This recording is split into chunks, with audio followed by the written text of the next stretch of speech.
पहला ये कि मिरेकल करने वाले व्यक्ति को किसी बीमार आदमी का इलाज करना होगा जिसका इलाज इम्पॉसिबल है, और दूसरा इलाज तुरंत होना चाहिए, और तीसरा कंप्लीट होना चाहिए। अब यहाँ पर फादर मॉन्सोनियो काफ़ी ज़्यादा इफेक्टिबल थे, एज उन्होंने काफ़ी ज़्यादा केसेस को झूठ साबित किया था। जेरी अब बिशप ग्रिल और फादर मॉन्सोनियो से और एलिस से एक एक्सक्लूसिव इंटरव्यू मांगता है, एज एलिस बिल्कुल कंफर्टेबल थी। जेरी एक एथियस्ट था, इसलिए वो बायस्ड नहीं था। जेरी की खराब इमेज होने के बाद भी बिशप गिल उसे सेकेंड चांस देते हैं, क्योंकि everyone deserves second chance. Father Hagin भी थोड़े से स्केप्टिकल थे। उन्हें वह टूटा हुआ कर्न बेबी डॉल उस ट्री के पास मिलता है जिसे जेरी ने तोड़ दिया था, और हमें वहाँ पे फिर से ब्लैक शैडो वाली स्पिरिट दिखाई देती है जो कि उसी पेड़ से निकलती है, और वह फादर हेगन के ऊपर हमला करने ही वाली होती है, लेकिन वह बच जाते हैं। अब जेरी फादर हेगन से मिलते हैं जो कि एलिस की इंटरव्यू से खुश नहीं थे।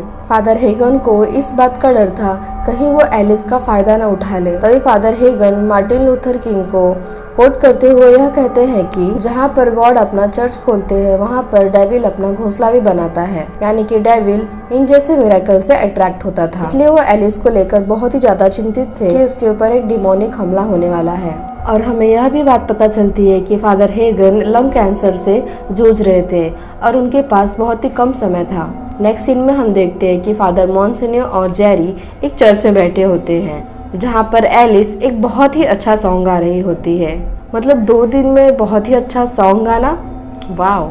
तभी फादर हेगन को हार्ट अटैक आता है और वह तड़पते हुए नीचे गिर जाते हैं।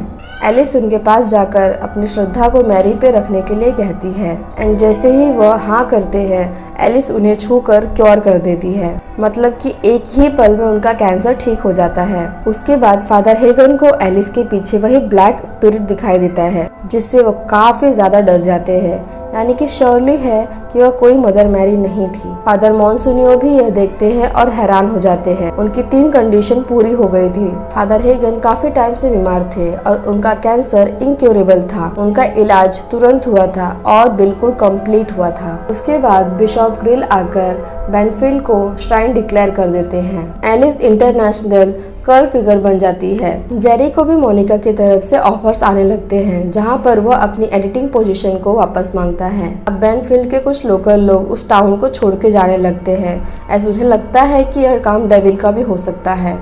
जेरी डॉक्टर नेटली के साथ एक डिनर पे जाता है, जहाँ पर वह कर्न बेबी डॉल की स्टोरी बताता है। डॉक्टर यह बताती है कि कर्न बेबी डॉल्स को फार्मर्स अपने गुड लक के लिए फार्म में गाड़ते थे, लेकिन उन्हें इविल स्पिरिट को कंटेन करने के लिए भी यूज किया जाता था, और उस पे एक इम्पॉसिबल डेट लिखी जाती थी जिससे लोग समझ जाए कि यह इविल है। जेरी इससे डर जाता है क्योंकि उसने पहली स्टोरी के चक्कर में उस डॉल को तोड़ दिया था।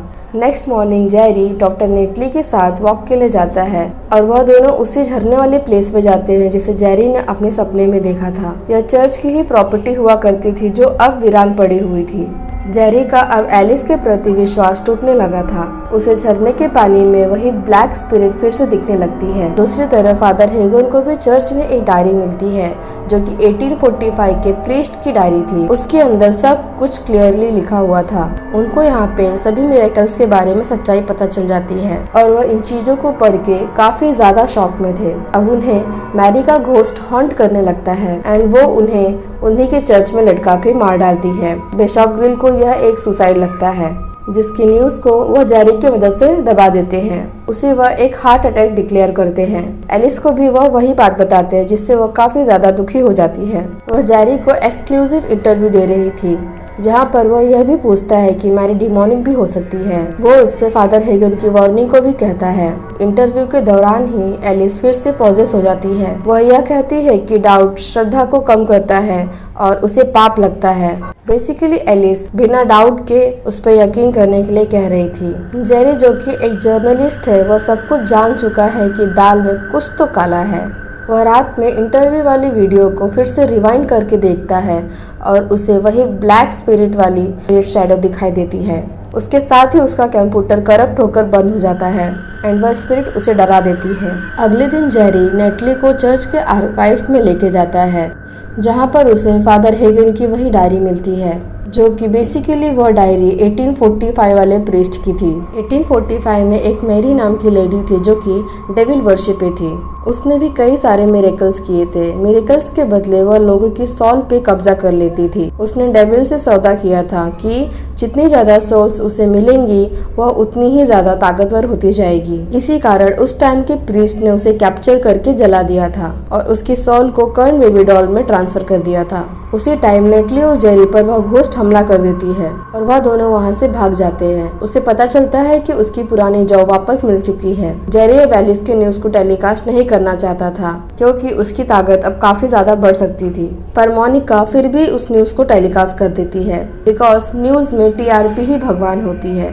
अब यहाँ पर रात को एलिस मैरी के कहने पे बहुत ही बड़े फीस्ट का आयोजन करती है। जेरी डायरी को लेकर पेशॉप ग्रिल और फादर मॉन्सिन्यू के पास जाता है। पेशॉप ग्रिल हंसते हुए कहते हैं कि यह सब मुझे पहले से ही मालूम था। एलिस के रिकॉर्ड हमारे पास पहले से ही थे। यहाँ पर पेशॉप ग्रिल श्राइन बनाना चाहते थे क्योंकि चर्च के पास इससे पैसा ही पैसा होने वाला था। उन्हें यह भी पता था कि लाखों लोग इसे विजिट करने के लिए आने वाले हैं। फादर मॉन्सिन्यू को भी यह बात सुनकर शॉक लगता है क्योंकि यह क्लियरली पॉलिटिक्स थी।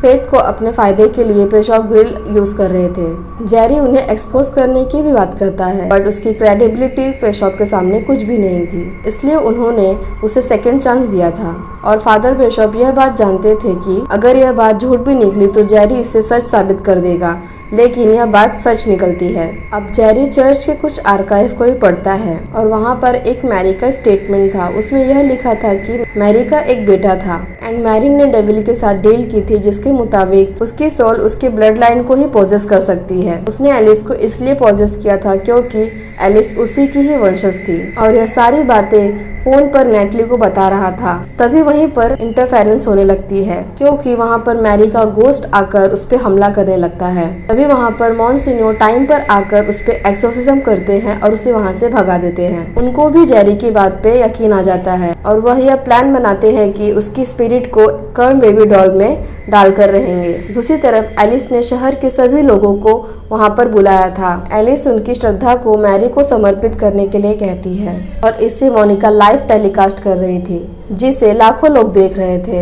अब जैसे ही फादर मॉन्सिन्यू रिचुअल करने के लिए तैयारी करते हैं, उनके सामने का क्रूसिफिक्स जलने लगता है जो कि उनकी ही होली मैस स्टिक से जल गया था। उसकी आग उन पर भी फैल जाती है और वह जलकर मर जाते हैं। मैरी की ताकत अब काफी ज्यादा बढ़ने लगी थी और इसलिए उसकी ताकत को अब रोकना था। इसलिए अब जेरी वहाँ पर एक धांसू प्लान बनाता है। मैरी की जो ताकत थी वह लोगों की श्रद्धा पर निर्भर थी।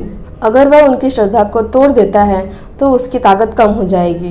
इसलिए वह और नेटली चर्च साइड पर वापस जाते हैं जहां पर कई सारे लोग थे। नेटली एलिस को साइन लैंग्वेज में समझाती है कि मैरी इविल है और उसकी बात मत सुनो। जेरी वहां पर आए सभी लोगों से झूठ बोलता है कि मिरेकल एक होप है। वह एलिस से कहता है कि उसका बहरापन अपने आप ही हील हो गया था। वह उस बच्चे के पैर को ठीक होना एक प्लेसिबो इफेक्ट बताता है। वह सभी से अपने फेथ को गॉड में रखने के लिए बोलता है। यहाँ पर जेरी क्लियरली झूठ बोल रहा था कि मिरेकल सच में हुए थे, लेकिन मैरी की ताकत को कम करने के लिए उसे यह झूठ बोलना पड़ा।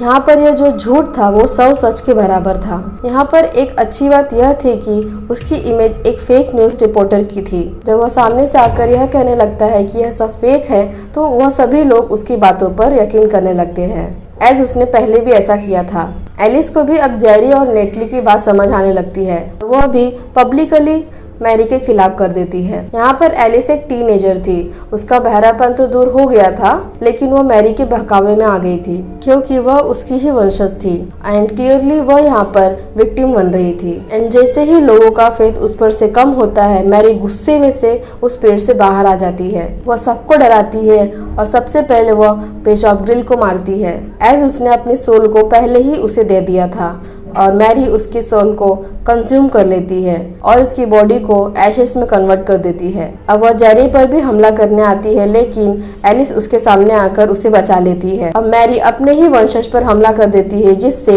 मैरी की सोल जलकर खत्म हो जाती है। तभी हम देखते हैं कि मैरी की सोल जैसे ही खत्म होती है, एलिस की भी जान चली जाती है और यहाँ पर जेरी पहली बार गॉड से यह प्रे करता है कि वह एलिस की जान को बचा ले और सडनली एलिस की जान वापस आ जाती है। बट यहाँ पर उसके बोलने और सुनने की शक्ति चली गई थी, जिससे यह साबित होता है कि एलिस पे लगा हुआ कर्ज खत्म हो गया है। जेरी उसे उसकी लाइफ बचाने के लिए थैंक्स बोलता है और सभी लोग मिलकर फादर हेगन के ग्रेव पर रिस्पेक्ट प्रकट करते हैं। लेकिन हम यह देखते हैं कि चर्च में मदर मेरी की आंखों से ब्लड आ रहा है, जो कि यह इस बात का भी इशारा हो सकता है कि वह डेविल मैरी अभी तक खत्म नहीं हुई है और वह फिर से वापस आ सकती है। और यह मूवी यहीं पर खत्म हो जाती है। तो दोस्तों, यह थी द अनहोली की कहानी। आप सभी को यह मूवी कैसी लगी, आप मुझे कमेंट करके ज़रूर बताना और सब्सक्राइब, लाइक, शेयर ज़रूर कर दीजिएगा। इससे मुझे मोटिवेशन मिलेगी और मैं आप सभी के लिए ऐसे ही वीडियोस और लेकर आऊँगी। धन्यवाद।